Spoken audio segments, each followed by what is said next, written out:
Como podrán haberse fijado en el nombre de la sesión de hoy, vamos a trabajar lo que es cantidad de movimientos. Déjenme ver esto. Es más tarde. Bueno, no pasa nada. Vamos a trabajar cantidad de movimiento. Vamos a introducir de nuevo el tema. La otra clase se explicó bastante vago. Simplemente fue la fórmula, pero no explicamos realmente cómo funciona. Tenemos videos y dentro de eso también tenemos hoy una pequeña conversación sobre estas preguntas que les puse. Realmente existe el libro de albedrío que me dijeron que es con B labial. Sí, pero bueno. Anyway. Y si existe una voluntad de las decisiones. Sí, algo filosófico para esta materia, pero ya vamos a ver por qué está relacionado y por qué lo vamos a ver. Dicho eso, ¿qué es la cantidad de movimiento? ¿Qué es lo que describe? ¿Cómo lo usamos nosotros? Bueno, como les había explicado anteriormente, la cantidad de movimiento lo que nos dice es cuánta velocidad tiene una masa. ¿Ya? Básicamente es eso. Entonces, este tema de aquí es importante porque existe un... Ya me adivino Eric. Este fenómeno es importante porque a veces nosotros tendremos ejercicios donde nosotros no conozcamos la velocidad de alguno de nuestros componentes antes de algo, después de algo, durante algo. Ya, entonces, como nosotros no conocemos los componentes de esas cosas, lo que debemos hacer es trabajar con lo que sí conocemos, que vendría a ser el conjunto. Dicho eso, ¿de dónde salía esta expresión de aquí? Esto salía de la relación de centro de masa. Como explicamos en la clase pasada, si nosotros tenemos una persona, esta persona que esta persona está hecha de bastantes átomos, bastantes partículas, moléculas, entonces tiene masa por todos lados. Y nosotros, por simplificar el estudio de esa persona, ¿qué es lo que hacemos? Lo tratamos como una partícula en el espacio, donde el punto que nosotros escogemos para representarlo es donde está ubicado su centro de masa. Ya, el centro de masa es ese lugar donde nosotros tenemos la mayor concentración de masa, entre comillas, o donde todas las masas encuentran básicamente un promedio. Intuitivamente nosotros reconocemos esto porque, como se explicó en la clase, si yo tengo una regla, yo sé de cabeza que su centro de masa está en su centro geométrico. ¿Por qué? Porque sé que aquí se concentra el peso. ¿Ya? Porque, ¿qué pasa si yo no lo ubico correctamente? En el libro está que nosotros no tenemos bien el centro de masa. ¿Qué es lo que pasa con las cosas? Se caen. ¿Por qué? Porque el centro de masa no está siendo soportado. Es como que yo estuviera ahí libre, nada más. Es decir, va a caer. Entonces, ¿cómo hallamos el centro de masa? Para eso aplicamos dos fórmulas. ¿Ya? La primera es la fórmula general, que nos dice que la masa total de mi sistema por la posición del centro de masa, no, este es un vector, es igual a la sumatoria de mis masas individuales por sus posiciones en el espacio individuales. ¿Qué quiere decir esto? Masa 1 más, pero masa 1 por radio 1, pero 1 dije, estoy poniendo ahí. 1 radio 1 más masa 2 radio 2 y las que hayan hasta el infinito. ¿Ya? Entonces, lo que a nosotros nos importa es conocer la posición del centro de masa, que es lo que le hacemos a esta fórmula. Simplemente despejamos R. Dicho eso, tenemos R es igual a masa 1 radio 1 más masa 2 radio 2, todo sobre la masa total de mi sistema, que sería masa 1 más masa 2, ¿no? Pero bueno, a lo que voy es a esto. Ya, ¿esto básicamente qué es? Es un promedio. Entonces, por eso nosotros decimos que el centro de masa es la ubicación promedio de todas las masas que comprenden un cuerpo o un sistema. Siendo un sistema, ¿qué? Un sistema puede ser representado como tres partículas vagas en el espacio, donde cada una tiene su posición en el espacio. Entonces, cada una tiene su vector de posición, ¿ya? Y nosotros sabemos que el centro de masa lo podemos encontrar mediante esa fórmula o también por inspección, es lo que nosotros solemos decir al ojo, pero obviamente en física no usamos esa expresión. Pero así nomás, al ojo, asumiendo que las masas son todas iguales, nosotros intuimos que el centro de masa de nuestro sistema está ubicado por aquí, ¿no? En el centro de las tres. Confirmen. Chicos. Eric, mijo, es presencia. Confirmo. Belleza. Tú eres De Mau. ley. De leñana. Ya. Entonces, si queremos usar ecuaciones, fórmulas, ¿qué es lo que tenemos que hacer? Primero darnos cuenta que estos vectores, ¿de qué salen? ¿De dónde parten? Todos estos parten de un origen arbitrario. Es decir, esto de aquí nuestra respuesta final para dónde está ubicado el centro de masa en algo siempre depende de cuál es mi sistema de referencia. Por ejemplo, si yo pongo el sistema de referencia de esta persona justo aquí en su centro, ¿qué es lo que me va a decir? Me va a decir que su centro de masa está ubicado en 0, 0. ¿Por qué? Porque yo puse mi sistema de referencia ahí. Pero, si yo pongo mi sistema de referencia por acá, ¿qué es lo que pasa ahora? El centro de masa dentro de la persona sigue estando dentro de la persona, no, eso no va a cambiar. Pero, ahora mi vector cambió. ¿Por qué cambió? Porque estoy cambiando mi marco de referencia. Ya entonces, de esto quiero que tomen en cuenta o que se lleven el hecho de que esto no es un valor absoluto, es un valor que siempre cambia dependiendo de mi marco de referencia. ¿Por qué? Porque pregunta de lectura. ¿Centro de masa es un valor absoluto? Falso. ¿Por qué? Porque no es masa. Depende de donde yo ponga mi sistema de referencia. Va a darme distintos valores. Dicho eso, siendo esto un vector, nosotros ya sabemos cómo trabajar vectores. Nos los podemos trabajar en planos inclinados o, en este caso, es más sencillo trabajarlos en X y Y. Entonces, para ubicar el centro de masa de cualquier sistema de partículas, ¿qué es lo que tenemos que hacer? Aplicar esa fórmula de arriba, pero para X y para Y. Entonces, un ejercicio vago. Vamos a poner así mismo 3 partículas en el espacio, esta vez de masas desiguales. Y vamos a ubicar su centro de masa, ¿ya? Vamos a decir que estos 1, estos 2, esos 3. 1, 2, 3 también. La primera partícula va a estar aquí. La segunda va a estar aquí. Y la tercera va a estar aquí. Entonces, al ojo, ¿qué es lo que nosotros podemos intuir? Podemos intuir que va a estar por aquí más o menos, ¿no? Pero eso de qué depende. Depende de cuáles son los valores individuales de cada masa. Porque como se dan cuenta, si yo tengo una masa, no sé, de 100 kilogramos, digamos que en el punto 1 y mis masas 2 y 3 valen 0.01 gramos, ¿qué es lo que va a pasar? Estas son básicamente despreciables en comparación a la otra. Y de hecho, vamos a hacer eso, ¿ya? No con 100 kilogramos, sino con 1 kilogramo. Y vamos a decir que la masa 2 es igual a la masa 3. Y cada una de estas vale 0.25 kilogramos. Entonces, ¿qué nos van a pedir? Nos van a pedir que encontremos el centro de masa de nuestro sistema. Entonces, como les dije, pueden hacerlo numéricamente, vectorialmente, pero es más sencillo hacerlo en componentes. Así que vamos. Copiando rápido la fórmula de arriba, que es lo que tenemos. Tenemos x barra, no, primero hacemos para x centro de masa. Va a ser igual a ¿qué? A mi masa 1 por mi posición en x1, más masa 2, posición en x2, y más masa 3 en x3. Belleza. Todo esto para la masa de mi sistema, que sería masa 1 más masa 2 y más masa 3, ¿no? No aguanto, déjame ver esa notificación de ahí, eso es mensaje. No me lo sé. Ya, sí, ya vamos a ver esa pregunta, Eric. Dame chance. Entonces, simplemente estamos reemplazando aquí la ecuación. ¿Y qué pasa después de hacer la ecuación? Reemplazar valores y ver cuánto nos da en x, ¿ya?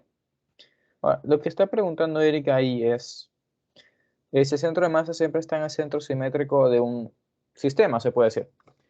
La respuesta es no. ¿Por qué? Por eso les digo, si tengo una masa que pesa más, entre comillas, de un lado que de otro lado, entonces mi centro de masa se va a mover como ya vamos a ver aquí. Entonces, de hecho, el centro de masa ni siquiera tiene que estar dentro del cuerpo, no tiene que estar, no tiene que conformar parte del cuerpo. ¿A qué voy con eso? Yo tengo por aquí una pelota de golf. Ya, no la he abierto, pero estoy seguro que está vaina sólida. Entonces, el centro de masa de esta cosa sólida, ¿dónde va a estar? Va a estar metido en su centro geométrico, ¿no? Belleza. ¿Me está tocando alguna partícula, alguna molécula de mi pelota de golf? Sí, ¿por qué? Porque en el centro yo tengo masa. Pero, ¿qué es lo que pasa con una esfera hueca? No sé, como un balón de fútbol, una lámpara de luna, para no hacer, por ejemplo. ¿Qué es lo que sucede en su centro de masa? El centro de masa sabemos que va a estar en el medio, no por la fórmula esa, pero puede estar en el medio si yo no tengo masa en el medio, si esta cosa es vacía en el centro. Confirmen, chicos. ¿Puedo o no puedo tener mi centro de masa en el medio aunque yo no tengo masa en el medio? De ley. Sí, aunque no haya aire también se puede decir, pero sí, va a estar en el centro. ¿Por qué? Porque simplemente es geometría, como te digo, es un promedio. Si yo tengo masa que me está jalando de este lado, tengo masa que me está jalando del otro lado, y ambas masas son iguales, entonces, ¿qué es lo que pasa? Al final estos vectores se van a terminar cancelando y me va a dar que mi centro de masa va a estar en el centro geométrico, para las cosas que son simétricas. Porque sabemos que no todo en esta vida es simétrico, como por ejemplo la relación ingresos-gastos de un universitario, donde Por ejemplo, déjeme ver qué puedo agarrar por aquí. No sé. Tengo aquí un carrito de metal. Y aquí una pieza plástica. Digamos que en estas dos cosas conforman un sistema. El centro de masa de este sistema va a estar en su centro geométrico. La verdad, ¿por qué? Porque esto tiene más masa que esta cosita acá. Entonces, el centro de masa se va a ir más para el lado que tiene más masa. Dicho eso, terminamos de hacer el ejercicio y queda resuelto eso ahí. Ya, no siempre tiene que estar en el centro geométrico. Puede estar, puede no estar, depende. Y nada, sigamos. Entonces, nada, dijimos masa 1, 1 kilogramo. X1 vale 1. ¿No? De hecho, vamos a irlo reemplazando aquí. 1 por 1 más 0,25 por 2 y más 0,25 por 3. Todo esto para la masa total que sería 1,5, ¿no? En este tema sí es importante que aprendan a desarrollar esas relaciones entre masas. Aquí cuando son sistemas de partículas pequeños no es tan trascendental, no es tan útil, pero ya si son 4 o 5 masas, tienen que hallar relaciones entre ellas para ir simplificando. Es más sencillo. Pero bueno. Veamos entonces, esto es 1 más Fernando, 0,5 una más, pregunta. confirma. Pero ahí tú lo estás haciendo con respecto al origen, ¿verdad? Sí, estoy tomando Y- todo esto respecto a mi centro de, perdón, a mi punto de referencia. Ujú. Por eso les puse eso. Si yo lo hubiera puesto en otro lado, te toca hacerlo de otro lado, pero para eso les di eso. ¿Ya?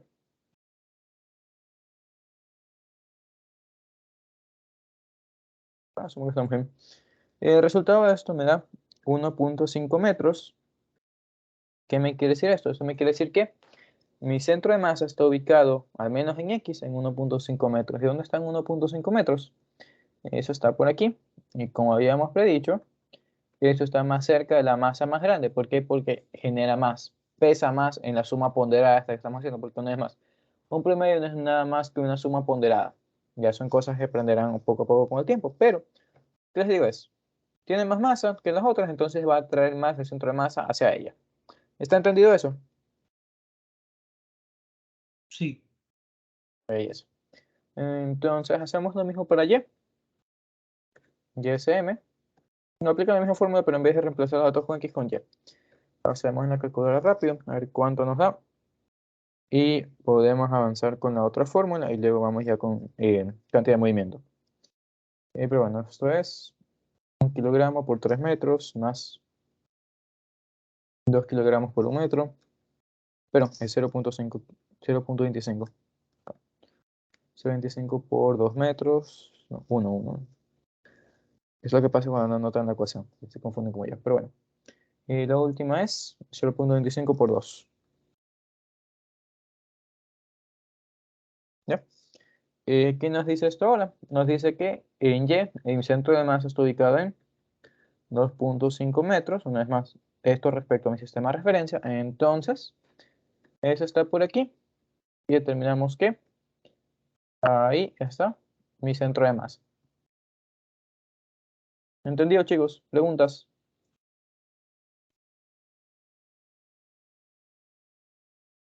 Si no, todo bien. Listo, asumimos que sí. Ahora, ¿qué sucede? Sucede que la mayoría de cuerpos que nos rodean a nosotros no son cuerpos puntuales, no son partículas puntuales, sino son sistemas continuos, como una pluma. Una pluma que tiene. En este caso, tenemos que la dimensión de longitud de la pluma es mucho mayor que la dimensión de espesor y de altitud. Por lo tanto, se considera que este es un objeto en una sola dimensión. Y nosotros usamos eso porque trabajar con una dimensión es más sencillo, pero que vamos a explicar. Como estoy diciendo, cuando tenemos sistemas continuos, calcular el centro de masa se hace un poco más difícil. ¿Por qué? Porque si es un sistema continuo, son básicamente partículas infinitas, átomos infinitos que conforman mi objeto.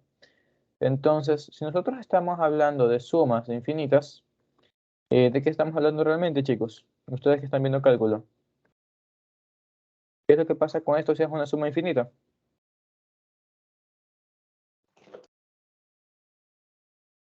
Eso es una integral.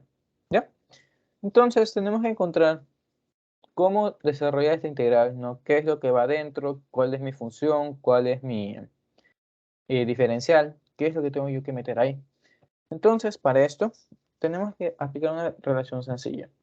¿Ya? ¿Qué es lo que nosotros vemos aquí arriba? Vemos que hay una masa y vemos que hay un radio. Hay que recordar eso para más tarde. Dicho eso, vamos a partir de masa. ¿Masa qué es? Nosotros sabemos que masa total es la suma de las masas individuales, no una es más si fuera un sistema sencillo de partículas. Pero, ¿qué es lo que pasa cuando es un sistema infinito? Esto sigue siendo una integral. Y la definición esa no se pierde. Entonces, tenemos que esto va a ser mi integral de mis diferenciales de masa. Belleza. Entonces, ¿qué sigue? ¿Qué es lo que puedo hacer ahora? Nosotros tenemos que darnos cuenta que una vez más, aquí tenemos masa, tenemos sumatoria, lo mismo que tenemos acá. Entonces, haciendo una analogía algo vaga, se puede decir que mi diferencial de aquí es también un diferencial de masa. ¿Y qué es lo que yo hago aquí? Porque si se dan cuenta, tengo un integral de dm sobre masa que es lo mismo de dm, entonces esto se hace 1, ¿no? No me sirve eso. Entonces, ¿qué es lo que tenemos que hacer? Nos damos cuenta de más de analogía. Aquí hay masa, ya tenemos masa, aquí tenemos distancia o posición, nos falta poner posición aquí. Entonces, como nos falta, lo ponemos. Y así queda nuestra ecuación. ¿Ya? El centro de masa, cuando hablamos de sistemas continuos, va a ser nada más que la integral de a hasta b de mi función de posición, de mi posición por mi diferencial de masa, todo sobre mi masa total, que asimismo lo pueden expresar como la integral de la masa. Pero bueno, ¿esto por qué sirve? ¿Qué objetivo tiene? ¿Por qué nos están enseñando? ¿Y cómo se relaciona eso? ¿No? Porque si se dan cuenta, en la integral tenemos R, posición, metros. Tenemos del otro lado masa, kilogramos. Y vemos que entre estos dos no se llevan, ¿no? Lo que aprendimos nosotros ya en el primer parcial es que para poder integrar, la función que tenemos que integrar tiene que tener una relación con el diferencial, si no la integral no vale. Entonces, ¿cómo se relaciona? Ya. Tenemos que dm, ¿qué es? Es un diferencial de masa, pero ¿cómo lo relacionamos con posición? Para eso nosotros vamos a usar un hilo, un tubo, un alambre, como quieran decirlo. Sabemos que esa cosa tiene una masa total, belleza, pero si yo cojo una pequeña parte de ella, ¿qué es lo que estoy sacando? Estoy sacando un diferencial de masa para un dx. ¿Ya? Estoy sacando un pedacito de masa para un pedacito de tramo. ¿Cómo se relacionan estas dos cosas? Nosotros conocemos que hay una propiedad de la materia que se llama densidad, y densidad tal cual nosotros conocemos, pensamos directamente en masa sobre volumen, ¿no? Pero esta es una densidad volumétrica, no se entiende, volumen. Dicho eso, nosotros vemos que el volumen está en 3 dimensiones, pero hay cosas que son en 2, cosas que son en 1. Entonces tiene que haber densidades para esas otras cosas también. Dicho eso, tenemos que sigma es la densidad de área y lambda es la densidad lineal. Entonces, ¿qué son cada una de estas cosas? Con densidad de área nos referimos, por ejemplo, a cuánta masa tengo yo en este papel, porque como nos damos cuenta, las dimensiones de ancho y de alto son más, perdón, de largo y de alto, son más grandes que la dimensión de ancho. Entonces, esto se considera un cuerpo bidimensional. Y como ya les comenté hace rato, una pluma, un alambre, un cable se puede considerar unidimensional. Entonces, belleza, están explicadas estas tres, pero seguimos con la pregunta esta de cómo se relacionan. Nosotros tenemos que estas definiciones cumplen siempre y cuando nuestra densidad sea constante. Ahora, ¿por qué estamos haciendo esa aclaración? Porque si mi densidad no es constante, si mi densidad varía en todo mi dominio, entonces esta función no me sirve. ¿Por qué? Digamos que tenemos un papel, déjenme coger algo que está. Ya, es una factura, que ya no me acuerdo qué es esta vaina, no la puedo dañar. No sé. Tenemos una factura, pero nosotros vamos a doblar un extremo hasta por el centro más o menos y vamos a enrollar esto. Si no vamos a hacer nada ilegal, simplemente quiero mostrar que ¿de qué lado va a haber más masa? Como nosotros sabemos que aquí enrollamos más papel, entonces sabemos que aquí hay más masa. Aquí hay menos masa, pero ¿qué es lo que está pasando? Yo tengo un tramo con distintas densidades lineales. ¿Por qué? Usemos esta definición. Tenemos un tubo de papel. Sabemos que aquí hay un cambio. Aquí hay una masa 1, pero aquí hay 2 veces la masa 1, porque tenemos el doble de masa. Entonces, si aplicamos esta definición, ¿qué es lo que tenemos? Vamos a decir que esta es la longitud total. Vamos a decir que esto es longitud medios. Y nos piden calcular la densidad de mi papel. ¿Qué es lo que hacemos? Decimos densidad lineal es igual a masa sobre longitud. Pero, ¿por qué no vale? Porque tenemos dos masas distintas en dos lados. Esto aquí es sencillo porque son cosas puntuales, pero ¿qué es lo que pasa si nosotros tenemos una función? O sea, por ejemplo, les digo, la densidad de un alambre de acero que se ha dado bastantes vueltas, se ha hecho tratamiento térmico, se ha aplastado, bastantes cosas, es igual a 2x. ¿Qué procede? Ustedes ya no pueden calcular la densidad de esa forma. ¿Por qué? Porque su masa está variando conforme ustedes aumentan la longitud. Entonces, ¿cómo podemos resolver los problemas cuando tenemos esas densidades cambiantes? Tenemos que aplicar definiciones otra vez. Esto aquí funciona, BS, pero dijimos, esto es para casos grandes donde la densidad es constante. Cuando no es constante, tenemos nosotros que irnos al infinitesimal. Es decir, ¿esto qué es? Esto es un diferencial de masa sobre un diferencial de volumen. Esto es un diferencial de masa sobre un diferencial de área. Y esto es un diferencial de masa para un diferencial de longitud. Entonces, ¿qué es lo que dijimos de diferencial de longitud? Básicamente un diferencial de longitud de x. Dicho eso, ¿por qué nos importaba estos diferenciales? Porque nosotros aquí tenemos dm, entonces lo que queremos hacer es expresarlo en una forma de x, y si nos damos cuenta, de aquí podemos hacer lo que tenemos. Tenemos dm es igual a lambda de x, y si lambda llegase a ser una función, ¿qué ocurre? Nada, simplemente yo la reemplazo aquí en integral, evalúo y murió, ¿ya? Entonces vamos a terminar la expresión de arriba. Tenemos radio, pero el centro de masa va a estar en ¿dónde? M integral de A hasta B, radio de M que es lambda de R, así generalizando con dr, todo sobre masa total, ¿ya? Listo, belleza. ¿Qué sigue? Es más, si esto llega a ser una función, reemplazamos la función, eso nos da una nueva función ahí adentro, y esa función que hay que hacer es simplemente integrarla. Si le reemplazamos 2r aquí, tenemos dr, ¿qué sigue? Esto nos quedaría como 2r cuadrado, y eso nosotros ya lo sabemos integrar, ¿no? Pregunta, chicos, ¿estamos bien ahí?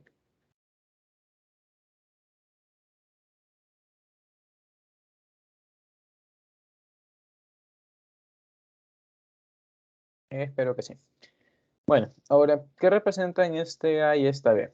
Ya, el AB indica de dónde a dónde yo voy a integrar, porque si nosotros dejamos eso sin límites, va a ser como una integral infinita, no una función sin evaluar. Y a mí cuando me pregunten dónde está mi centro de masa, me están preguntando por una ubicación, no me están pidiendo una función, a menos que obviamente les pidan la función. Dicho eso, ¿qué representan? A y B, si estamos hablando nosotros de una línea, representa en qué posición de X comienza mi línea y en qué posición de X termina mi línea. Es decir, tengo una varilla, no sé, vamos a decir que es de 2 metros. Aquí está Y, aquí está X.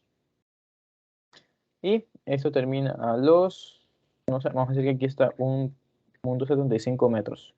¿Ya? Entonces, de este lado, ¿qué tenemos? De este lado nosotros tenemos que hay menos 0,25 metros. ¿Y estas dos cosas qué significan? Nada, simplemente este es mi inicio de varilla, es decir, a punto A. Y este aquí es mi punto final de mi varilla, es decir, el punto B. Es simplemente lo que tenemos que meter ahí, integrar, evaluar y se terminó nuestro problema. ¿Ya? Una vez más, chicos, ¿entendido todo eso de ahí?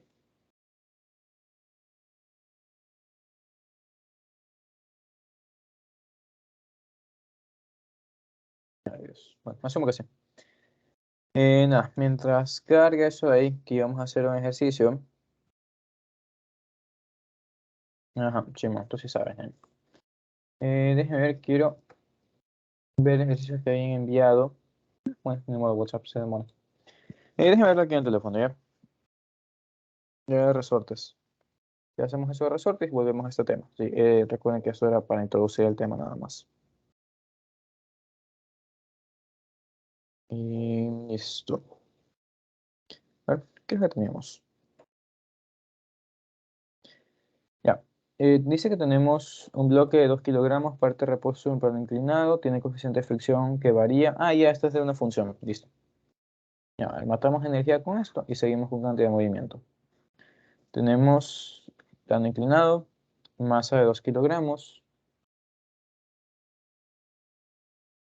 Y tenemos nosotros un coeficiente de fricción variable.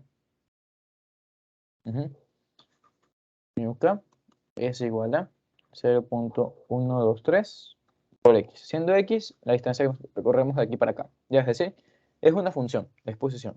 Ya, pero quiero aclarar eso para que no piensen que x es simplemente horizontal. No, es simplemente el recorrido en diagonal. Listo. ¿Qué más? Abajo nos dicen que hay un resorte de constante 100 newtons metros. Ya, ¿qué más? Déjenme ver. Esta distancia de separación es de 4 metros.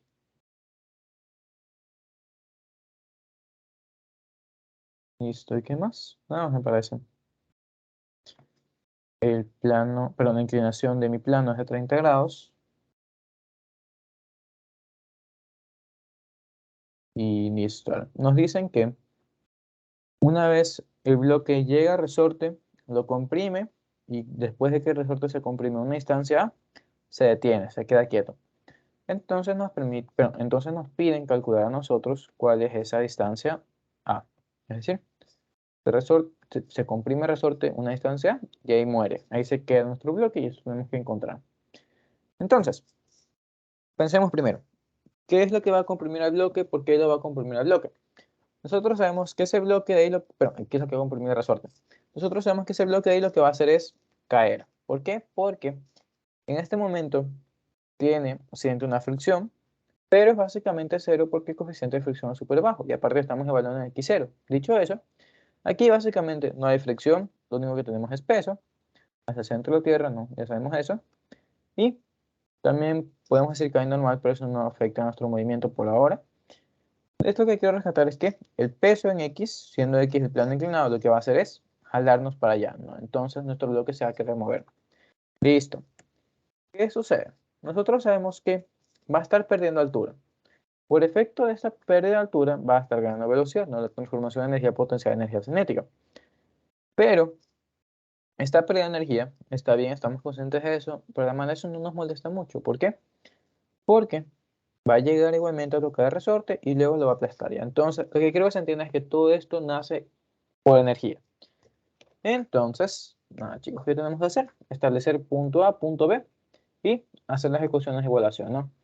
El punto A va a ser este punto aquí, el origen, cuando apenas empieza el movimiento, qué energías tenemos ahí. Punto B va a ser cuando esté recogido ya nuestro resorte. Vamos a analizar qué energías hay abajo. Y nada, luego empezamos ya a resolver todo eso. No es más, 30 grados. Tenemos el resorte aquí ya comprimido, una distancia A. Aquí está mi bloque.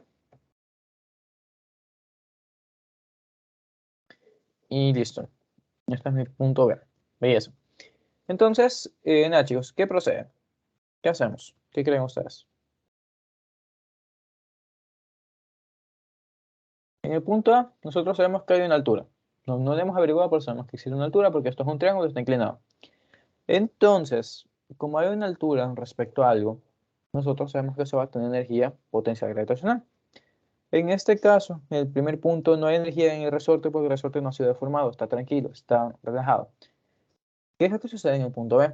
En el punto B, ya cuando el bloque se queda quieto, trabado, ¿qué tenemos? Tenemos que el resorte se ha comprimido una distancia A, pero, si se dan cuenta, mi bloque yo no lo he puesto como que está tocando el suelo de la rampa. Entonces, aquí todavía tiene energía potencial. ¿Por qué estamos haciendo esta aclaración? Porque el no darnos cuenta de esta distancia aquí, esta distancia de separación que a su vez genera una pequeña altura, los va a hacer confundir a ustedes al momento de resolver la energía porque van a medir mal la altura.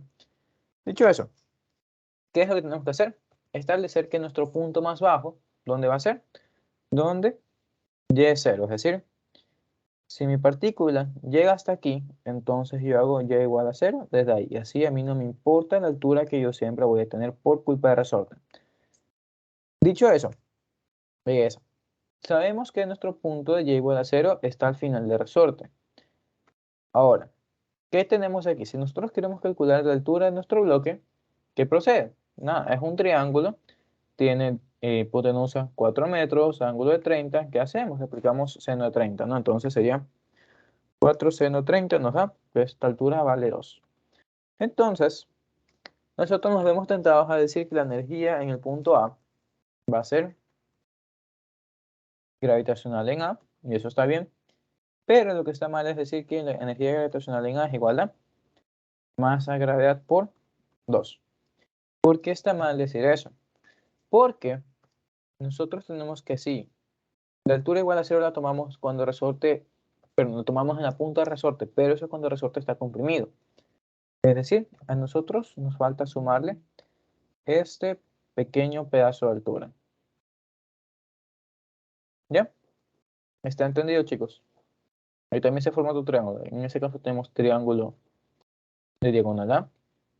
Asimismo 30 grados, porque es paralelo. Y esto sería A medios. ¿Estamos bien ahí?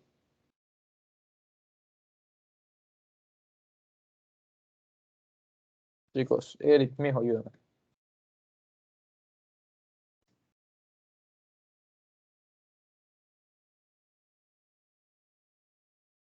Bueno, asumamos que estamos bien. Dicho eso, ya, perdón, eso sería 2 más A medios. Vamos a poner altura en A nada más. Dicho eso, ya hemos analizado qué energías hay en el punto A. Vamos a analizar la energía en el punto B. Y vamos a ver cómo hacemos nosotros la igualación entre las dos. Entonces, ¿qué tenemos? Tenemos energía mecánica en el punto B. Va a ser igual a ¿qué? A cinética en B más energía potencial gravitacional en B y más energía elástica en B. Listo. De esto que sabemos, sabemos que el bloque está quieto, entonces cinética 0. Gravitacional 0 también porque pusimos nuestro punto de referencia ahí. Simplemente energía elástica. Entonces, la ponemos aquí y la desarrollamos. ¿Qué sabemos esto? Sabemos que es un medio K por mi compresión al cuadrado. En este caso, compresión en B, ¿no? Recuerden siempre poner esa extensión entre puntos. ¿Qué más? ¿Cómo se relacionan estas cosas? Nosotros sabemos que si no hubiera fricción de cabeza, la energía mecánica no es igual a la energía mecánica en B, pero ese no es el caso ahora. Entonces, ¿qué vamos a hacer? Vamos a usar otra vez la analogía del dinero. Es decir, la energía con la que yo empecé, el dinero con el que yo salí de casa, es igual a el dinero con el que yo regresé a mi casa, más el dinero que yo me gasté en el camino. Entonces, ¿qué es lo que hay que hacer? Energía mecánica la conocemos, belleza, entonces la reemplazamos. Sería masa agregada por altura de A, nada más. Energía mecánica en B, sabemos que es lo de resorte, un medio K, delta X cuadrado en B.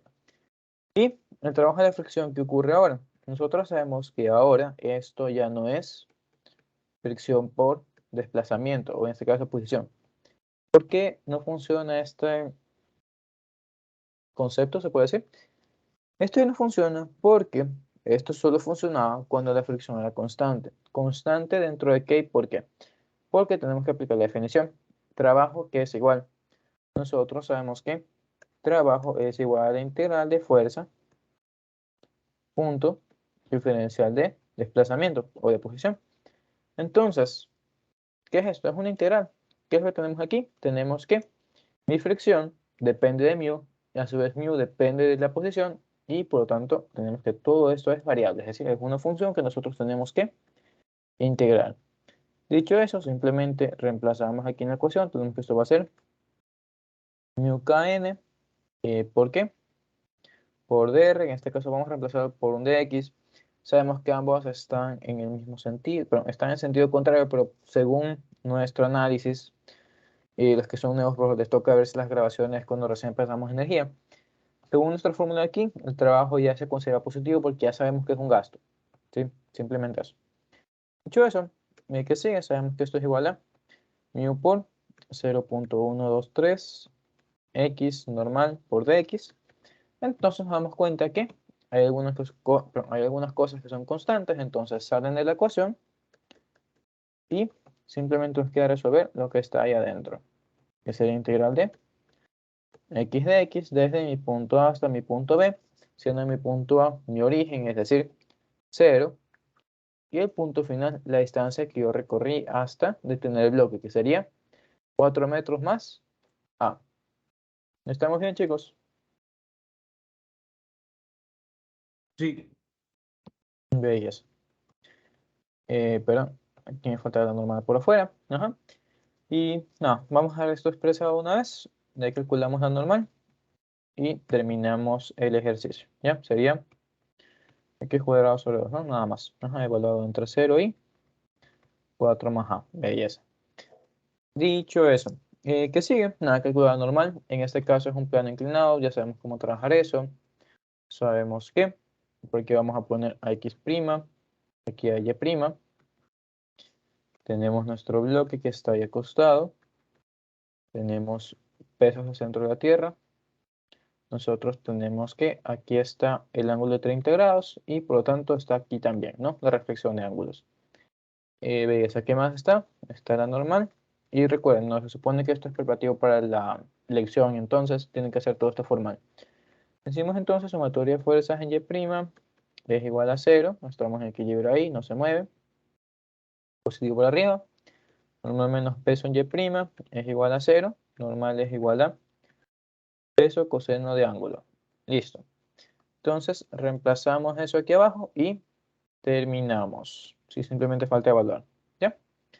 Nada, dijimos peso coseno. Listo. Entonces, nada, vamos a intentar evaluar eso de ahí. No hacer toda la evaluación de esta vaina. Y ver qué encontramos. Ya, se dan cuenta, tenemos bastantes variables aquí, pero algunas son repetidas entre sí. Entonces vamos a intentar dejar todo en términos de A para luego reemplazar A. Dicho eso, nada, tenemos masa agregada por la altura de A. Eso es los 2 metros más A medios, ¿no? Como habíamos establecido al principio. Esto es igual a un medio constante de resorte por la compresión de resorte, que eso es A mismo. Y esto más todo lo que nosotros hagamos aquí. Es decir, 0. En 0 sabemos que es 0, no de cabeza, entonces no nos molestamos en calcular eso. Entonces, 0.123. ¿Qué más? Semeje. Coseno de 30 directamente, sacamos como raíz de 3 sobre 2, ¿ya? Esto por x al cuadrado, que aquí sería simplemente la evaluación de 4 más a al cuadrado, y todo esto a su vez sobre 2. Belleza. Entonces, ¿qué sigue de eso? Nada, ya literalmente solo queda la parte de la parte matemática, numérica, simplemente estar haciendo el despeje de A. Al final nos damos cuenta que esto va a ser una cuadrática y vamos a tener que coger el valor positivo. ¿Ya? Entonces se lo dejo a ustedes, chicos. Lo terminamos, lo dejamos así expresado nada más. Nos metemos ya con lo que era importante hoy.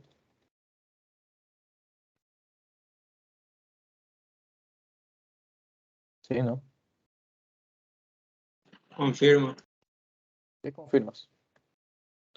¿Ya cantidad de movimiento? La clase, la clase de esa cosa, de filosofía. Filosofía, Simón, Simón. Ya, entonces, sí, ya nos vamos con filosofía. ¿No? Como se dan cuenta, esto es simplemente ponerse a despejar A. Una vez más va a ser una cuadrática y hay que encontrar simplemente la que nos satisface. ¿Ya? Entonces, botamos esto a un lado y nos metemos el taxi con lo importante de hoy. Como ya hemos establecido hace rato, explicamos qué es el centro de masa. ¿Qué relación tiene ahora el centro de masa con cantidad de movimiento? Como habíamos dicho, cuando nosotros tenemos un sistema de partículas, estas partículas a su vez no van a estar quietas en el espacio, van a estar moviéndose todas entre sí, ¿no? Entonces, además de ellas tener una posición en el espacio, cada una de estas va a tener una velocidad. Déjenme que me recuerdo. Cada una de estas va a tener una velocidad. Y lo mismo con esta velocidad de aquí. Lo que nosotros vamos a hacer para calcular la velocidad del centro de masa es simplemente separar en sus respectivas componentes, velocidad en y, velocidad y en x, perdón, velocidad 1 en x, ahí sí. Velocidad 1 en y, velocidad 2 en x, velocidad 2 en y así. Entonces se dan cuenta que el proceso mecánico de esto no es complicado, de hecho no lo es. Eso ahí es lo más sencillo. Lo que es importante de este capítulo es entender cómo se relaciona esto con el universo, cómo se relaciona para encontrar velocidades después y antes de choques, y todo esto bajo una premisa. ¿Qué premisa? Veamos, la fórmula de cantidad de movimiento es esta de aquí, como les dije, masa por velocidad. Cuando nosotros hablamos de todo un sistema, tenemos que la cantidad de movimiento del sistema va a ser igual a la masa del sistema por la velocidad del centro de masa de mi sistema. Creo que la última parte es redundante, pero bueno. Esto a su vez, estamos hablando de cosas del sistema, pero tal cual vimos hace rato, nosotros podemos calcular primero las cosas individuales. Entonces, si nosotros tenemos partículas que se mueven, como las que están aquí, nos damos cuenta que masa 1 tiene velocidad 1, entonces esta que tiene, esa va a tener una cantidad de movimiento 1, ¿no? Entonces lo ponemos por aquí, les mi color, esto. Tenemos P1 es igual a masa 1 por velocidad 1. Belleza, no me estás diciendo mucho, lo sé. Pero, ¿esto qué me indica? Esto me indica que esto es parte de un sistema. ¿Y qué es lo que ocurre con un sistema? Ya, fijémonos en esto. Esta ecuación de aquí, que me representa, como ya dijimos, cantidad de movimiento, belleza. Pero ¿cómo se relaciona esto con fuerzas? ¿Cómo se relaciona esto con aceleración? Nosotros nos damos cuenta que si derivamos esta expresión respecto al tiempo, ¿qué nos da esto? Esto nos va a dar un algo, no sabemos qué carajo es. Nos damos cuenta del otro lado, tenemos masa, la masa si es constante entonces no cambia, sale la derivada. ¿Y qué nos queda por último? Nos queda derivada de velocidad respecto al tiempo. ¿Esto qué es? Esto es aceleración, nos sigue siendo vector. ¿Y qué es igual a masa por aceleración? Nosotros sabemos que eso es fuerza. Entonces, ¿qué es lo que hicimos? Aplicamos simplemente la definición. ¿La definición de qué? Fuerza, nosotros la escribimos de esta forma cuando la masa es constante, pero hay casos donde la masa no es constante, la velocidad sí, y es por eso que la definición correcta de fuerza no es esta. Si nosotros tenemos que fuerza es igual a el cambio de cantidad de movimiento respecto al tiempo. Y si nosotros llevamos esto a infinitesimales, a diferenciales que tenemos que esto es la derivada de cantidad de movimiento respecto al tiempo. Entonces, ¿por qué esto importa? Porque si ustedes les preguntan en un ejercicio, no sé, tenemos la función de fuerza que es igual a 3t más 4t al cuadrado. Vamos a ponerlo. 3t más 4t al cuadrado. Y les piden encontrar la velocidad o la cantidad de movimiento de ese sistema a los 6 segundos. ¿Qué es lo que tienen que hacer? Usan la definición, sabemos que esto es igual a fuerza, esto a su vez es igual a de P de T, y agarro esa significación. Bueno, entonces si me piden esto, evaluar en un tiempo, ¿qué es lo que tengo que hacer? Simplemente despejo de esta vaina, es decir, mando mi dt al otro lado, integro como una función polinomial más, y después de integrar, ¿qué hago? Evalúo en el tiempo que me están pidiendo. ¿Ya? ¿Estamos bien ahí? Chimón. Ya. Esto aquí es, sí, como dijo de Eric, es una fuerza media. Sí, recuerden, cuando usamos el cambio es media. Cuando ya usamos derivadas es instantáneo. Sí, igual que habíamos hecho en velocidad antes. Entonces, chicos, preguntas aquí. ¿Estamos bien? ¿Estamos mal? Preguntas, ¿todo claro? Sí, ¿no? Ok. Entonces, ¿qué más es importante de esto? No simplemente es para la materia, no solo para que aprueben la materia, sino es porque tienen que entender algunas cosas. ¿Qué es lo que pasa si mi fuerza es cero? Si mi aceleración es cero. ¿Qué me dice mi derivada entonces?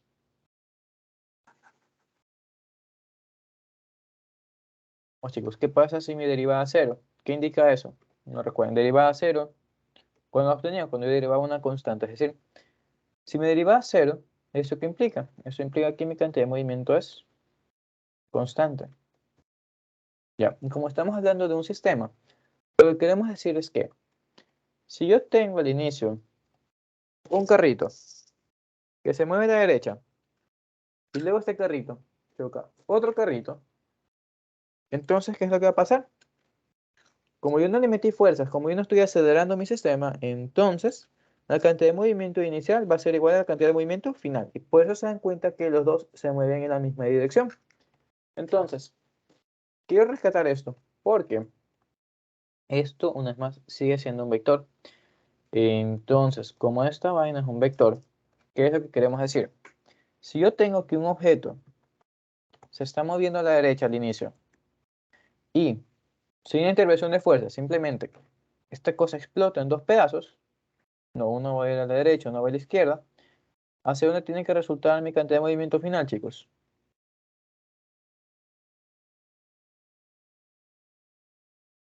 No es más, no hay fuerzas aquí, aceleración cero. Si mi aceleración es cero, entonces, ¿qué relación tengo entre mi antes y mi después? chicos.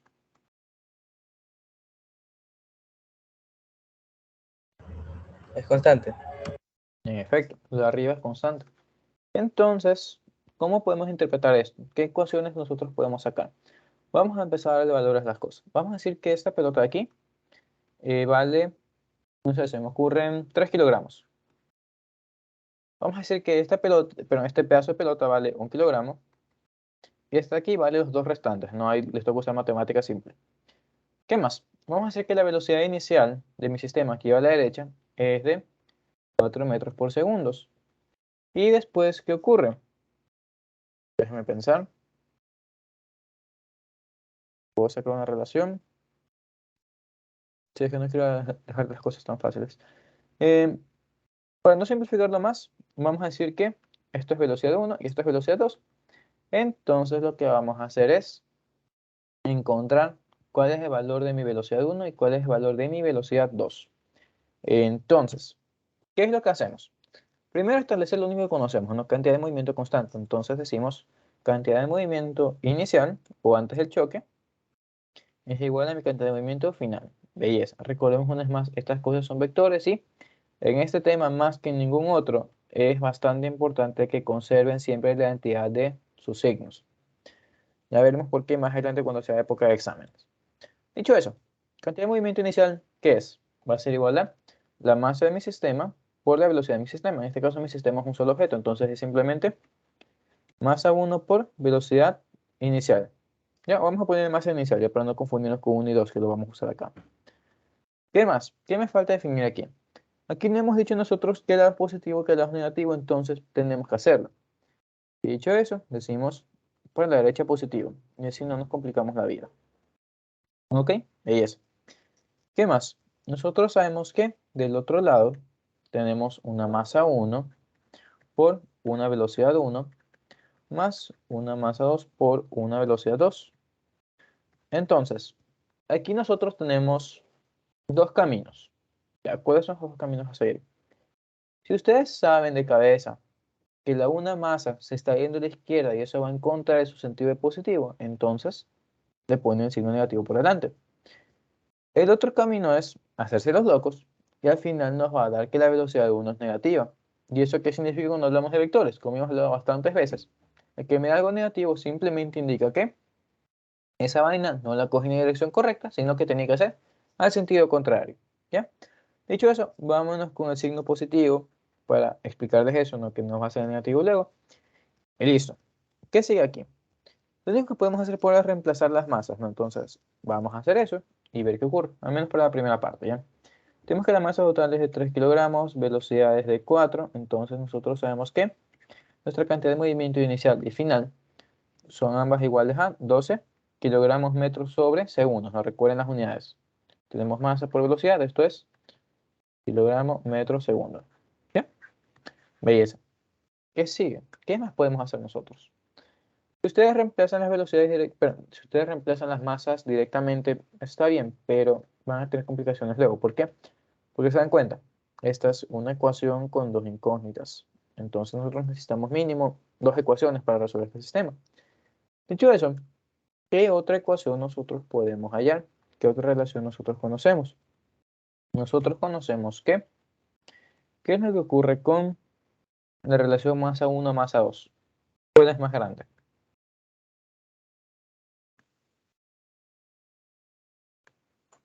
Nosotros conocemos esto de aquí, ¿no? Entonces, veamos, ¿qué podemos hacer? Tenemos entonces masa 1, es simplemente masa 1, por velocidad 1, más 2 veces masa 1 por velocidad 2.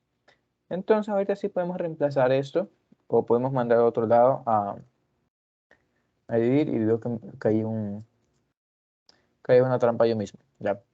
Bueno, olvídense eso. Vamos a darle valor a esta vaina, si sabía que estaba mal el ejercicio. En el caso, vamos a decir que esto vale menos 0.5 metros por segundos. ¿Y qué nos queda hacer ahora? Simplemente nos queda evaluar aquí, ¿no? Entonces tenemos masa 1 vale 1 kilogramo por, ahorita sí, 0.5. Vamos a poner el negativo, ya porque ya sabemos que está yendo a la izquierda, ya no es un valor que vamos a hallar. ¿O no? Déjenme pensar. Eric, colabórame, ¿qué hacemos? Vamos a buscar velocidad 1. Vamos a decir que la velocidad 2 es de 6 metros por segundo. Y ahí sí voy a aplicar eso al negativo que quería encontrar. Entonces, nada, ahorita sí seguimos. Masa 1 era 1 kilogramo por velocidad 1. Simplemente ponemos velocidad 1. Más 2 veces masa 1 que era 2. Pero era 1. Y la velocidad 2 que ya dijimos que es 6 metros por segundo, ¿no? Entonces, ¿qué tenemos? Tenemos 12 es igual a velocidad 1 más 12. ¿Qué dice aquí? Ya, está bien. No pasa nada. ¿Qué me indica eso? Esto me indica que mi velocidad 1 entonces es igual a 0. ¿Tiene sentido o no tiene sentido? ¿Por qué? Vamos. Para eso, a ustedes les he enviado un ejercicio, para los 5 me parece. ¿Qué les dice ese ejercicio? Ese ejercicio nos dice que nosotros tenemos un carrito que se desliza en un plano horizontal sin masa, pero sin fricción. Este carrito es hueco, de forma que nosotros le podemos poner algo. Entonces al principio va con una velocidad inicial y en un momento de su recorrido le cae un objeto encima, de forma que este se llena. Y nos pregunten ahora qué es lo que sucede con la velocidad final del carrito. ¿Aumenta, disminuye? ¿Qué es lo que sucede? Entonces, para resolver esta pregunta conceptual, simplemente tenemos que pensar, ¿qué es lo que pasa cuando los chicos están cargando a sus novias? ¿Va más rápido o va más lento? Eric, mejor tú que tienes novia. El resto no sé, pero también si tienen, confirmen. ¿Qué es lo que pasa cuando ustedes aumentan la masa? ¿Qué les sucede a su velocidad?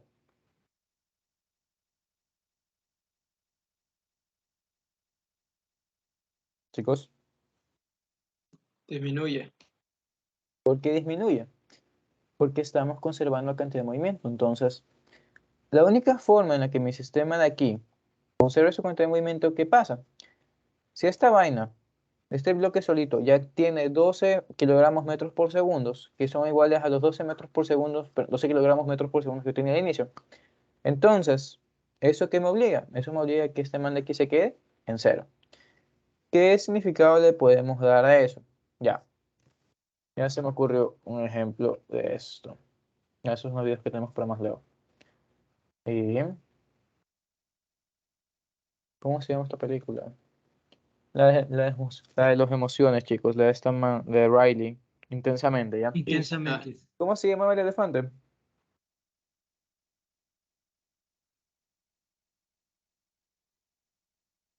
Oh, eso pone en la computadora ahí. ¿Cómo se llama ese elefante?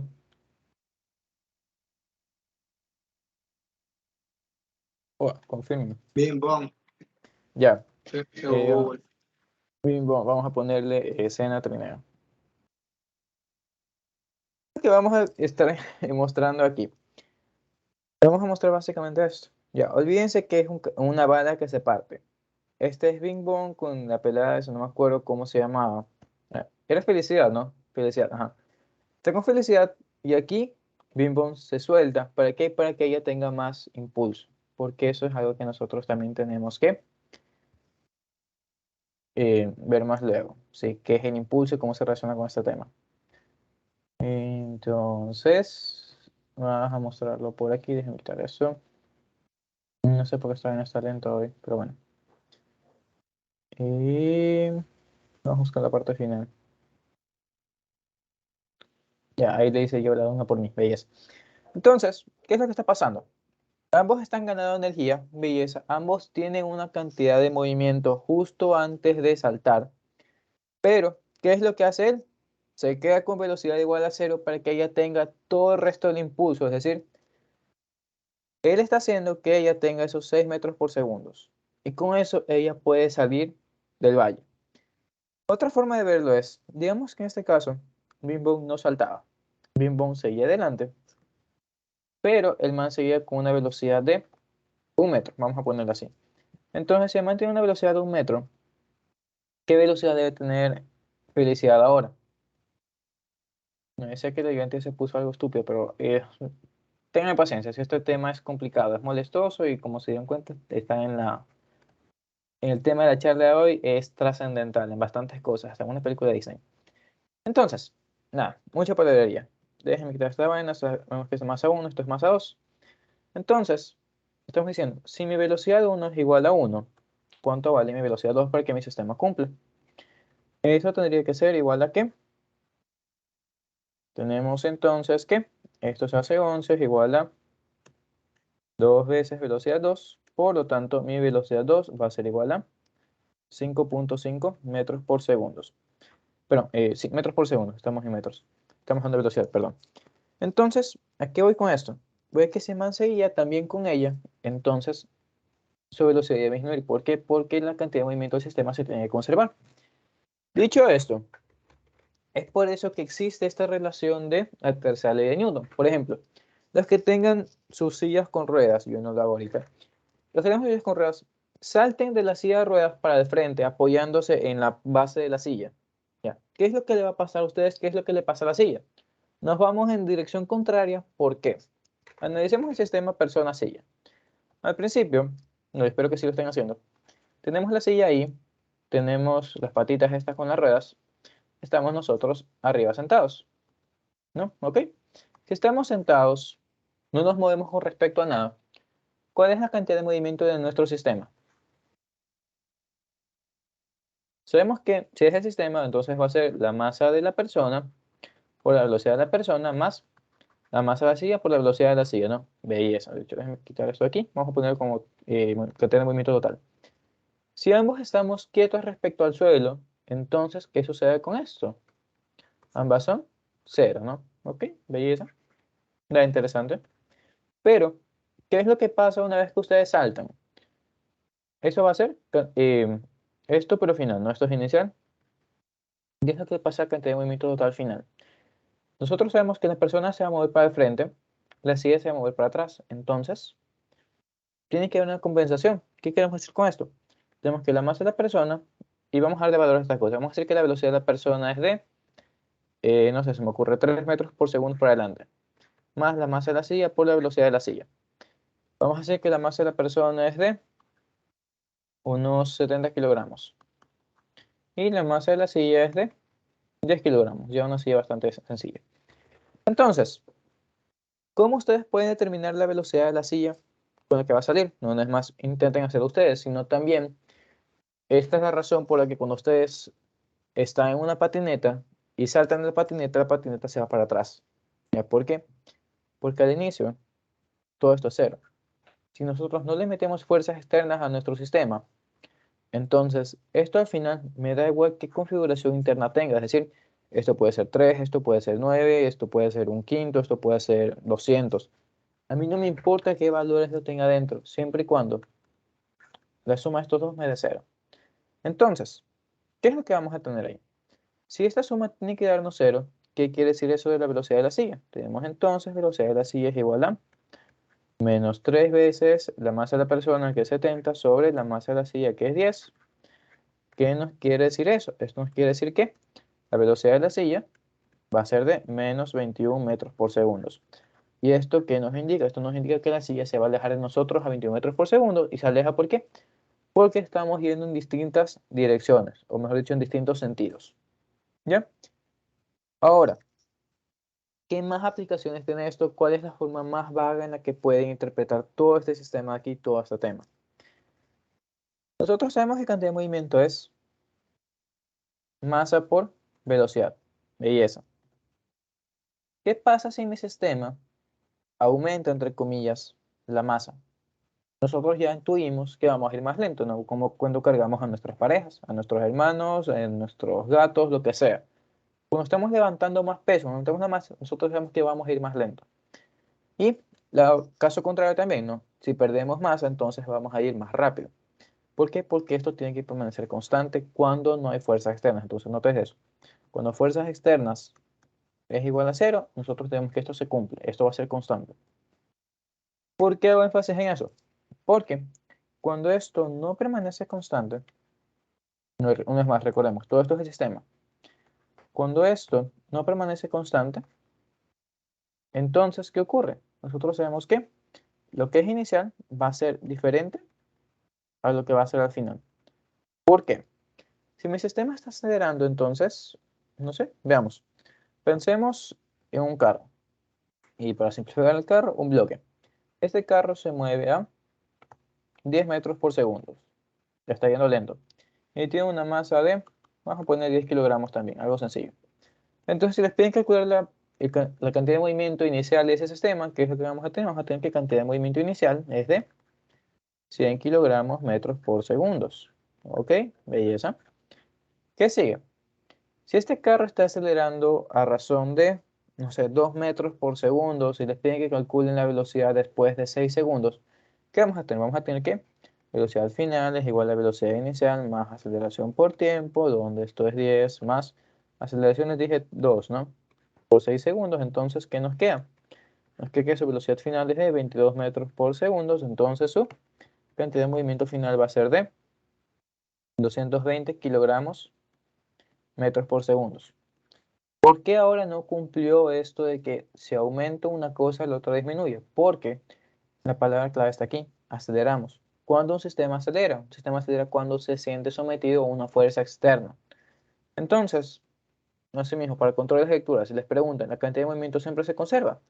Falso. ¿Por qué? Porque solo se conserva cuando la sumatoria de fuerzas o las fuerzas externas o la aceleración, que entre todos son equivalentes, son iguales a cero. Ahí tenemos la conservación. Caso contrario, no. Ahora, ¿qué aplicaciones tiene esto en la vida diaria?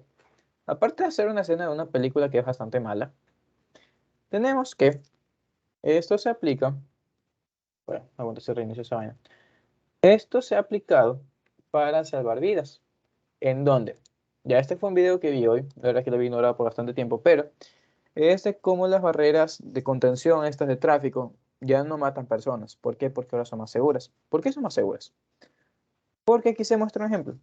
Ya, estos barriles están llenos de arena, una arena de densidad cambiante. Entonces, ¿qué es lo que nos quiere decir este gráfico de aquí? Nos quiere decir que si yo tengo un carro que se va a chocar contra todas estas masas, ¿qué es lo que sucede? Al principio el carro va a chocar con la masa ligera. Entonces, si mi carro tiene una masa ligera y le pego a otra masa ligera, ¿qué es lo que va a pasar? La velocidad que yo estaba llevando se la transfiero a esa masa. Es decir, yo me deshago de ella y ¿eso qué hace? Obviamente hace que yo desacelere y poco a poco le reduzco los daños al carro, los daños a las personas y todas esas cosas ahí. Gráficamente, ¿qué estamos diciendo? Tengo un carrito. Vengo, le pego otro, él se va moviendo, yo ya no me muevo. Básicamente esa es la transferencia de cantidad de movimiento. Pero ¿qué pasó en mi sistema? La cantidad de movimiento de todo mi sistema permaneció constante, ¿no? O sea, asume constante. Ignoren que lo estoy moviendo yo, le estoy metiendo fuerzas ahí. Dicho eso, este gráfico aquí lo que nos dice es que si yo tengo una masa grande, no sé, digamos que estas cosas son kilogramos. Yo tengo un tráiler que pesa, que tiene una masa, mejor dicho, de 2000 kilogramos. ¿Cuántos barriles de estos me va a mover? La respuesta en sí es un depende, no todo es relativo en física. ¿De qué depende? Va a depender de su velocidad, no, porque vamos a mover tantos barriles como sean necesarios para equiparar la cantidad de movimiento inicial. Entonces, vamos a hacer ese ejercicio. Ya, déjenme sacar de captura esta vaina y luego nos metemos en discusión, ¿sí? Tranquilos, no me he olvidado de eso. Ponemos esto por aquí. No demos la chance mientras carga. ¿Ya? Entonces, ¿qué es lo que dijimos? Dijimos que la masa de nuestro tráiler es de 2000 kilogramos, me parece. Y vamos a decir que apenas hace contacto con cada una de estas masas, las va a lanzar a una velocidad de, esta es velocidad de barril, ¿no? Las va a lanzar a, no sé, se me ocurre 4 metros por segundo. Si nuestro tráiler inicialmente iba a 40 metros por segundo, no sé, vamos a poner 60 metros por segundo, ¿ya? Nuestro tráiler iba inicialmente a 60 metros por segundo, entonces, ¿hasta cuál de estos barriles me movió el tráiler? Ya vamos a decir este 5, este 6, no creo que pase ahí, pero bueno, de hecho no pasa de ahí. Entonces, ¿qué es lo que vamos a hacer? Poner ecuaciones, ¿no? ¿Qué es lo que sucede? Yo tengo cantidad de movimiento inicial.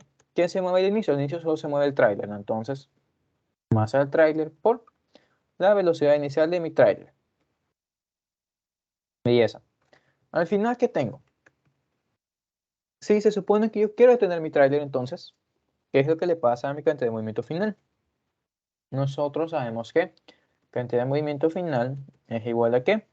Es igual a la masa 1, velocidad 1, más masa 2, más, por velocidad 2, más masa 3, velocidad 3. Todos los que se ven envueltos ahí en el contacto, ¿ya? Vamos a asumir que esto va hasta la 6, ¿ya? Pero esto era 2. Sí me siguen el hilo por ahora, ¿no? No los he perdido. Mauro, confirma tu ñaño. Tú eres el que me responde. Confirmo. Belleza. 5 y más la 6 y la del tráiler. La verdad es que cogí una más algo bestia, pero bueno. Entonces, nada, ¿en qué estábamos? Ya, tenemos esta ecuación de aquí. ¿Qué más nos falta? Nos falta meter lo del tráiler. No sería más la masa del tráiler por la velocidad final del tráiler. Si nosotros estamos diciendo que queremos parar el tráiler, entonces, ¿cuál va a ser la velocidad final del tráiler? Esto va a ser 0. Estamos multiplicando la masa por 0, entonces esto de cabeza, 0 también. Belleza. Entonces, queríamos saber cuántos barriles eran necesarios para parar esta vaina aquí. Entonces, ¿qué sigue? Siempre que ustedes tengan este tipo de ejercicios y no les dicen que hay fuerzas, no les dicen que hay fricción, porque la fricción también es una fuerza, entonces ustedes le ponen, asumiendo que fuerza o sumatoria de fuerzas, pero sumatoria de fuerzas o fuerzas externas es igual a 0, entonces cantidad de movimiento inicial es igual a cantidad de movimiento final. Dicho eso, ¿qué sigue? Simplemente igualar ecuaciones y empezar a evaluar las cosas, ¿ya? ¿Qué sabemos de esto? Esto sabemos que nos va a dar igual a, serían 2000 por 60, nos da un total de 120.000 kilogramos metros por segundos. ¿Y qué nos toca hacer? Ir igualando esto, ir evaluando estas hasta ver cuándo nosotros acumulamos esto aquí. Y una vez que tengamos eso, ¿qué va a pasar, chicos? Por ejemplo, no sé, me sale que llego hasta esta masa de aquí. ¿Las demás se mueven, no se mueven?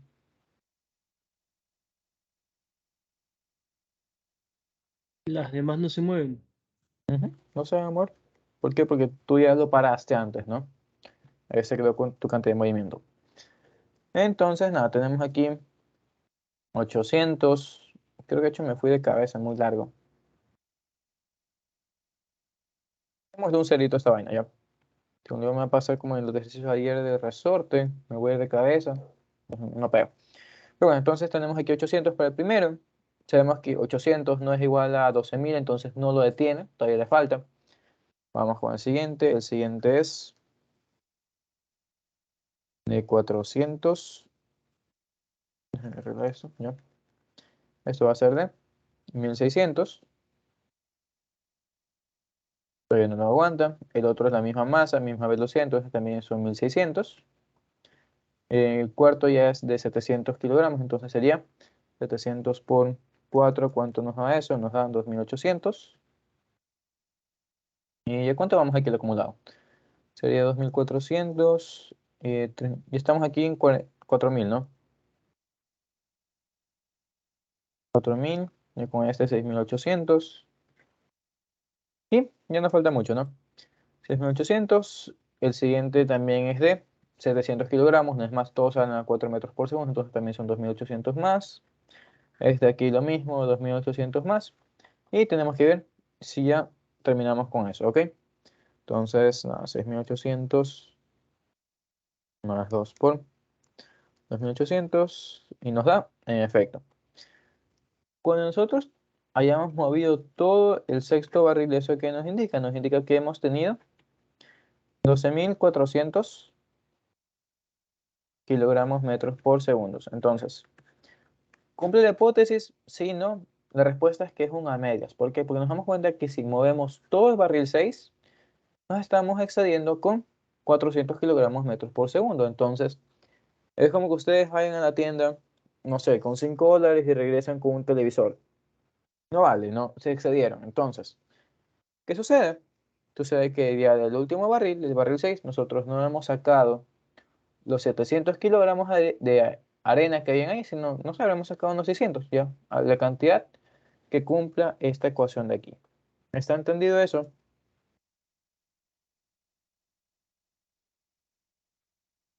Chicos, Sí. ok, listo. ¿Qué otro video tenemos por aquí? Ya, nosotros tenemos también que la cantidad de movimiento se relaciona bastante con la energía por un simple hecho. Déjenme ver que esta vaina cargue. Ya, se relaciona bastante. ¿Por qué? Cantidad de movimiento aquí es igual. Ya vimos que cantidad de movimiento es igual a masa por velocidad. Ahora, ¿qué tipo de energía incluye la masa y la velocidad? Cinética. En efecto, si nosotros sabemos que energía cinética es igual a un medio de masa por velocidad al cuadrado, entonces, por un lado, si nosotros multiplicamos esto por masa y dividimos por la masa, ¿qué tenemos? Tenemos que esto va a ser igual a cantidad de movimiento al cuadrado sobre masa, ¿no? Es una expresión. Aparte de esta relación de aquí, nosotros tenemos que cuando existen choques entre cosas, como ya se explicó al inicio de la energía, los choques absorben energía, entonces vamos a tener que la energía mecánica inicial no va a ser igual a la energía mecánica final, al menos no siempre. ¿Ya de qué depende esta desigualdad?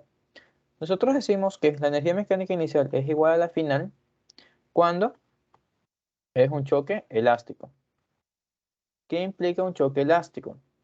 Un choque elástico implica que venía este carro, le iba a pegar a otro carro, pero tenía un resorte enorme entre los dos, de forma que la energía que este le iba a impartir deformando al otro, ¿qué pasa? Se almacenó en el resorte y se disparó el resorte. Ya salieron empujándose los dos carros. Entonces, un choque elástico lo que me indica es esto. La energía se mantiene constante. Entonces, cambio de energía mecánica es igual a cero. Belleza. Si tenemos que hay cosas elásticas, entonces tienen que haber cosas que son inelásticas, ¿no? Entonces, cuando es un choque inelástico, ahí es cuando nosotros tenemos deformación. No es como que yo tengo, otra vez, carro, vengo, lo choco, le rompo una parte. Entonces, ¿qué pasó? Parte de mi energía se fue en esa deformación, en el choque, en el calor, el sonido, todo eso que ya hemos explicado antes. Entonces, cuando es un choque elástico, perdón, cuando es un choque inelástico, entonces mi cambio de energía mecánica es distinto de cero. Puede aumentar, puede disminuir, ya vamos a ver por qué. Lo más sencillo de entender es que disminuye, ¿no? Se pierde energía, pero imagínate que este man de aquí está distraído, está paniqueado y no solo chocó, sino que sigue presionando el acelerador. Entonces, ¿qué es lo que pasa? Le está metiendo más energía al sistema. Es básicamente eso ahí, que el cambio es distinto de cero, pero no necesariamente va a ser menor a cero. Dicho eso, ¿cómo se relaciona esta cantidad de movimiento con lo que estamos analizando ahí? Existe una hipótesis y es que si la cantidad de movimiento se conserva, entonces nosotros tenemos ecuaciones para eso. ¿Qué tipo de ecuaciones y por qué nos importa generar otra cosa más? Supongamos un choque elástico. Ya tenemos caja 1, se mueve con una velocidad inicial 1 a la derecha. Tenemos caja 2, está quieta, velocidad inicial 2, 0. Después del choque, ambas se chocan, es un choque elástico, entonces mi velocidad final 1 es a la izquierda y mi velocidad final 2 es a la derecha. ¿Ok?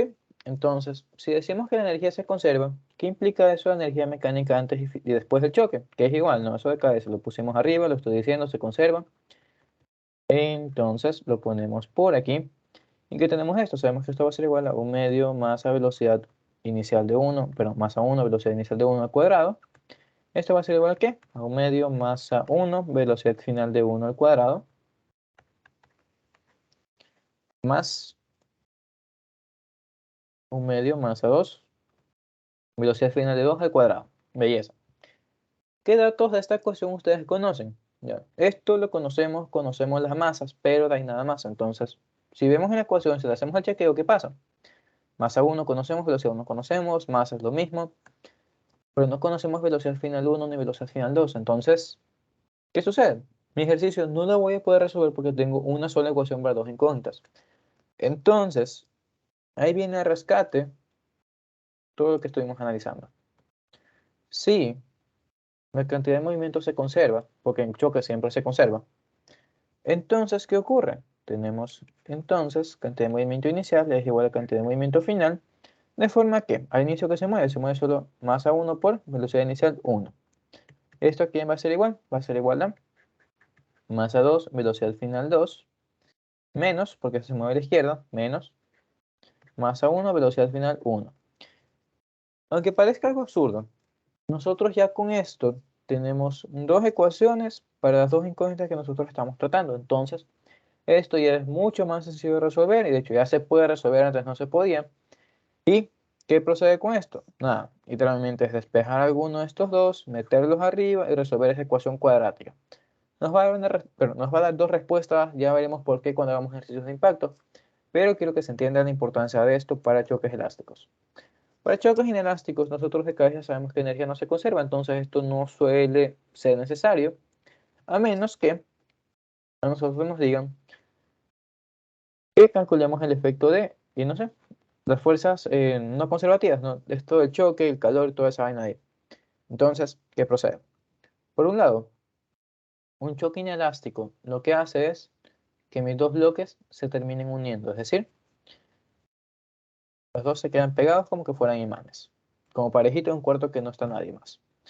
Entonces, si los dos están unidos, ¿qué implica eso para mi velocidad final? Chicos, si están unidos, una parejita en un cuarto horas. ¿Qué pasa con la velocidad final de ambos?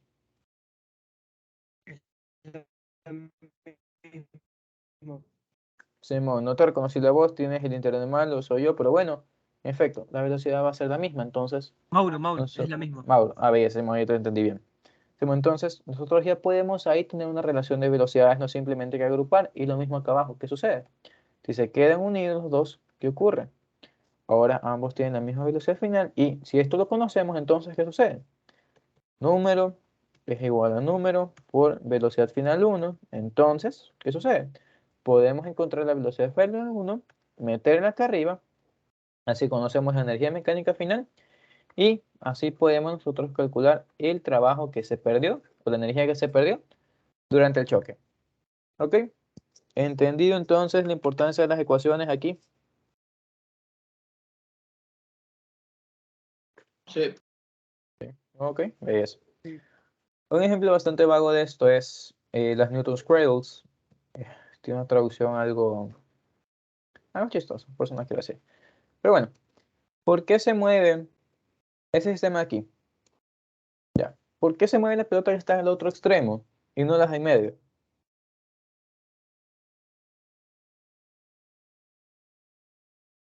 Ya. Se puede decir que las en medio no se mueven porque están fijas, o mejor dicho, estas están actuando como un transmisor, es decir, viene cantidad de movimiento de esta de aquí que tiene la misma masa de las otras. Entonces, ¿qué pasa cuando esta llega y choca la de acá? Esta se queda quieta, no, recuerden que estamos en un mundo real, eso no pasa, pero se asume que se queda quieta y ¿qué pasa? Esta le transmite su velocidad a la siguiente, lo mismo, esta le pega a la otra, le transmite su velocidad a la siguiente, es lo mismo que estuvimos analizando hace un momento con el camión y estos bancos de arena. Entonces, ¿qué es lo que sucede cuando llega el último y este no tiene a quién pasar de esa velocidad? A este man le toca moverse y luego vuelve. Lo mismo ocurre cuando tenemos dos masas, ¿ya? Si tenemos dos masas aquí, entonces estas dos masas le van a transmitir esa cantidad de movimiento a esta a su vez lo transmite a las otras dos y por eso las dos se mueven. Ahora, creo que también lo hace de 3, cuando es de 3 es algo interesante. Se dan cuenta que, bueno, es difícil notar, déjenme bajarle la velocidad a esta vaina, ¿ya? Cuando es un sistema de 3, ahí ocurre algo con la altura, con el alcance. ¿Qué creen que es lo que va a pasar? ¿Cuál llega más alto? ¿Las que tienen tres masas o las que tienen dos masas? ¿Y por qué creen que una llega más alto que la otra?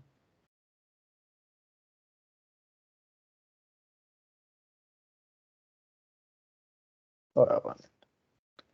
Hace rato se están separando, ¿no?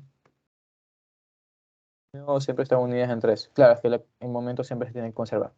Ya, mi idea era, yo tengo tres masas, le golpean a dos, entonces las dos tienen que ir más alto que las otras tres. Básicamente, ¿qué estoy diciendo? carro choca bicicleta. Si el carro choca la bicicleta, ¿qué es lo que pasa? El que tiene menor masa sale disparado. Ya, básicamente es eso de ahí. Esta es una de las aplicaciones de cantidad de movimiento. Otra, ya la vamos a ver, ese es el dilema este de el libre albedrío, decisiones y todo eso, pero no lo vamos a ver todavía. Ya, la otra es, déjame ver si carga, aquí está. Es esto de aquí. Este es un típico choque elástico. Una pelota de básquet y una pelota de tenis. ¿Qué es lo que termina pasando en este sistema? Y estoy pensando por qué me está yendo lento. Ah, no, todavía no. Lo que vemos ahí es que la energía se conserva hasta cierto punto, una vez más estamos en el mundo real, pero ¿qué es lo que le pasa a la cantidad de movimiento? También se conserva porque es elástico. ¿Y qué provoca eso? Básicamente es, tenemos, no sé, se me ocurren 2 kilogramos de caucho que le dan toda su masa, perdón, toda su cantidad de movimiento a una pelotita de tenis de 200 gramos. Entonces, ¿qué es lo que le pasa a esa vaina? Esto aquí va a salir volando, ¿ya? Porque ella recibe toda la velocidad que la pelota no quiere. Otra aplicación de esto. No está este man. Aguanten. Que un experimento algo estúpido que hizo un man, pero es chévere también. No, eso no. Ese video que me había salido al inicio. Ya. El experimento más peligroso del mundo, entre comillas, es este de aquí. ¿Qué es lo que va a hacer el man que está aquí que no lo vemos todavía? Se está intentando meter una estaca de hierro puro a través del golpe con martillo. Esta es la esposa, por si acaso. ¿Por qué él no se está muriendo? ¿Por qué no lo atraviesa la estaca?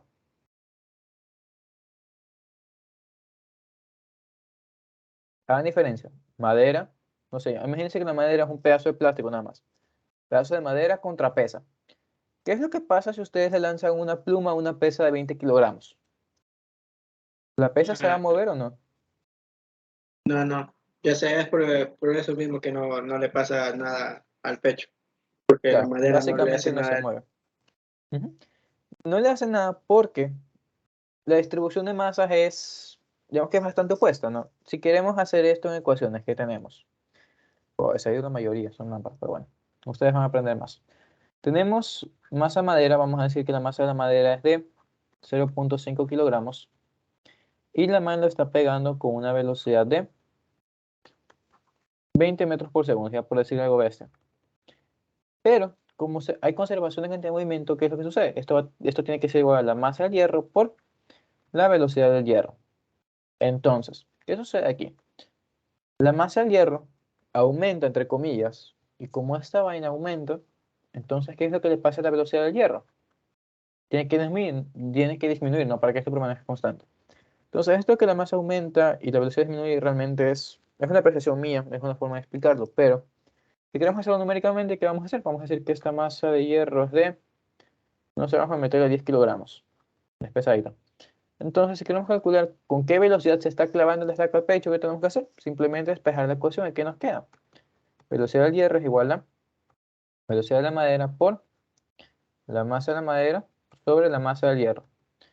¿Qué nos queda entonces? Tenemos 20 sobre 10 y esto por 0.5. A esta velocidad se está clavando la estaca con el imán. Y eso ya no le va a hacer daño. Ahora, el que dice al final del video. Esto es sano precisamente porque explica eso. Pero sería lo contrario si él le pasa la cantidad de movimiento de el hierro a la madera. Se dan cuenta de hecho que ya tiene hecho un hueco ahí la lata esa. ¿Por qué? Porque en cambio ocurre lo contrario.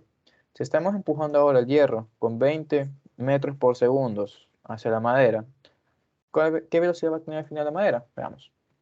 Velocidad de madera es igual a velocidad de hierro por masa hierro sobre masa madera. ¿Esto qué es? Dijimos que esto es 20 ahora, ¿no? Entonces tenemos 20 por la masa del hierro, que son 10. Y esto sobre la masa de madera, que son 0.5. Sabemos que divisiones en las fracciones abajo nos hacen que el número aumente. Entonces tenemos aquí 200 por 2. ¿Ya? Es una pequeña diferencia, ¿no? Algo sutil. Y por eso es que este tema es bastante importante. ¿Ya? ¿Entendido eso de ahí? Antes de meternos en la discusión. Sí. Sí. Eso. Confirma, ¿qué pasó? No, Oye, todavía no. Fernando, una pregunta. Confirma. Es que yo estaba leyendo en Semansky algo que no me quedó claro. Y te iba a preguntar si lo puedes ver tú para ver si me lo puedes aclarar en el libro. ¿Qué Sí, parte? es en la página 245.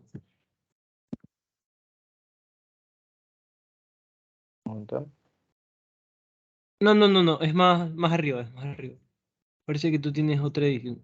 Más arriba, más arriba. Sí, no tengo la más actual. Más arriba, más arriba. Bueno, de hecho aquí está No, lo de la ley, la tercera ley de Newton, lo que les estaba comentando. más arriba, un poco más arriba. Ahí, más arriba, más arriba. El impulso. Sí, un poco más arriba. Ahí arriba, en ese velero. Ejemplo conceptual de la cantidad de movimiento contra la energía cinética. Ah, ya, ya, esto lo vemos mañana, sí. Uy, que mañana es sábado. Vale, déjame rápido. La carrera. Ah, ya. Supongo que hiciste esa vaina hace rato, ¿no? Entonces te sale que la cantidad de movimiento es distinta y la energía es la misma, ¿no? Es simplemente el juego, ñaño. Tienes que ponerte a jugar con las ecuaciones.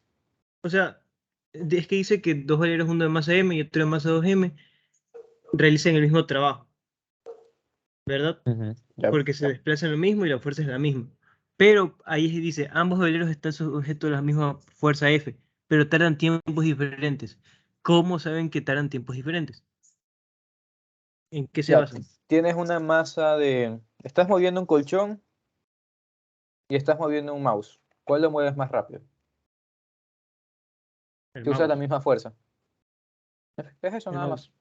Ah, Ajá. listo. Lo que es más liviano lo puedes mover más rápido. Por tanto, te tardas menos tiempo que mover el otro a la misma distancia. Claro, y ya sí uno tendría mayor cantidad de movimiento que otro. Ok. En efecto, ñaño. ¿Ya? Entonces, si al momento de discusión con ustedes dos, aunque sea la conversación. ¿Por qué les puse eso? Ya, por la cantidad de movimiento. Nosotros tenemos este, no sé, este pensamiento de que las cosas funcionan como un sistema, ¿no? Entonces nos quedamos con esta frase de aquí.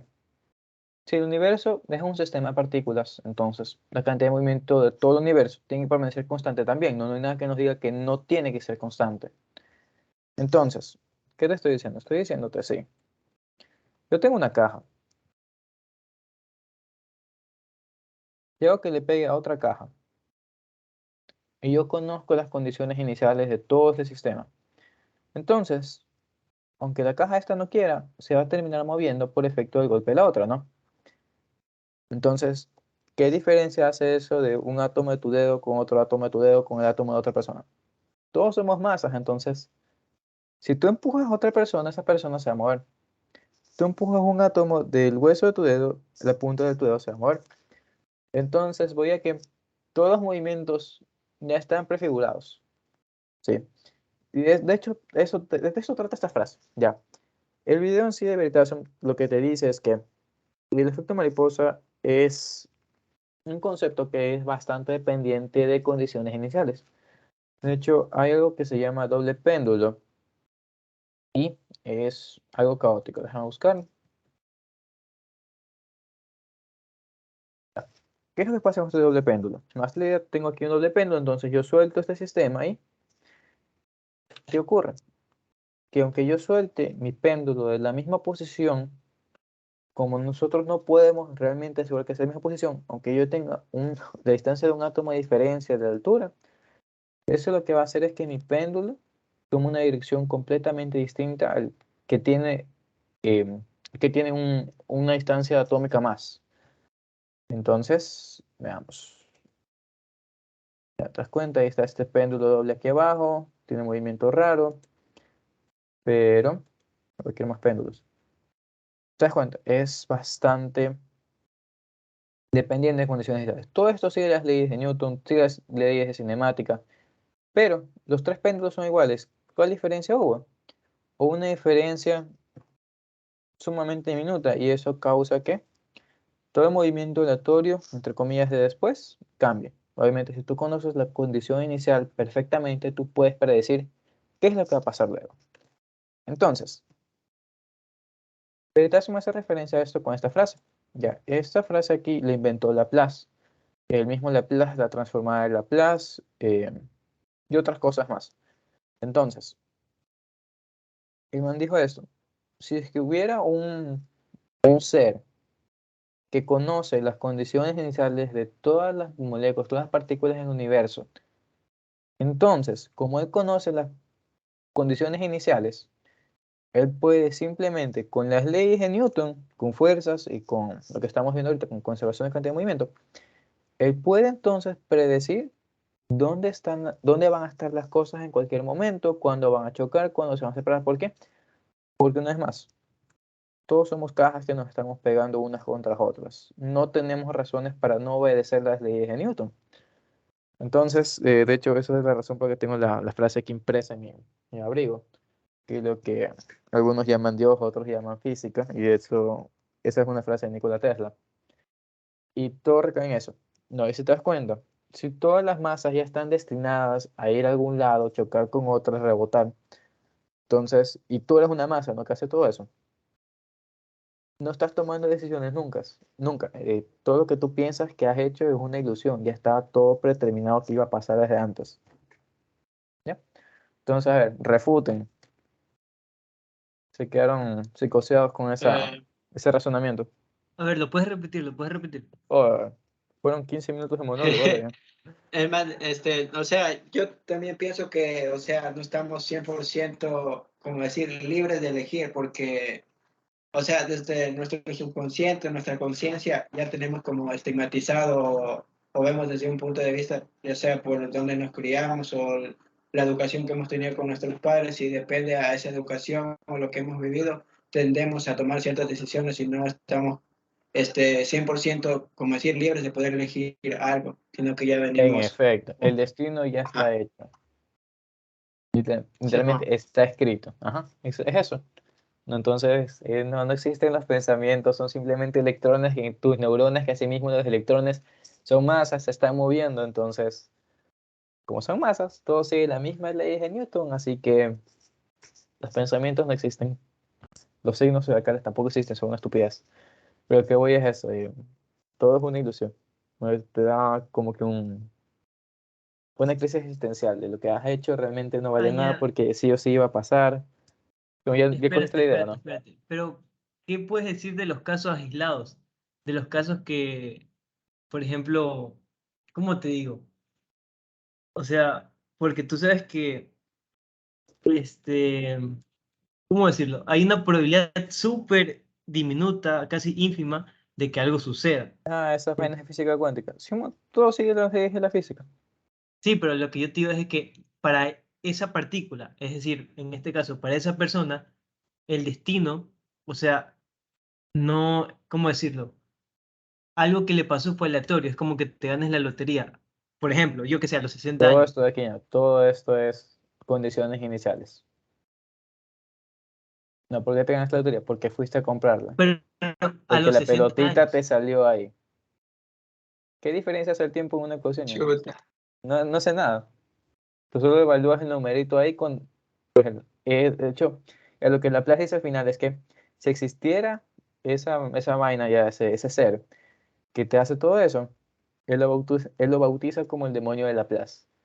Y realmente usar la palabra de demonio de Laplace es algo lambra, porque ¿quién más se supone que sabe dónde están todas las cosas en todos momentos? Es Dios. Entonces, también es una de las cosas que bastante debate en la comunidad científica, ¿no? De la existencia o no existencia de Dios, y por eso se metieron con religión de libre albedrío. Y la única forma en la que Dios encaja ahí es si te pones a pensar que Él puso en movimiento todo. Él fue quien hizo todo tu camino desde que éramos átomos en estrellas y toda esa vaina.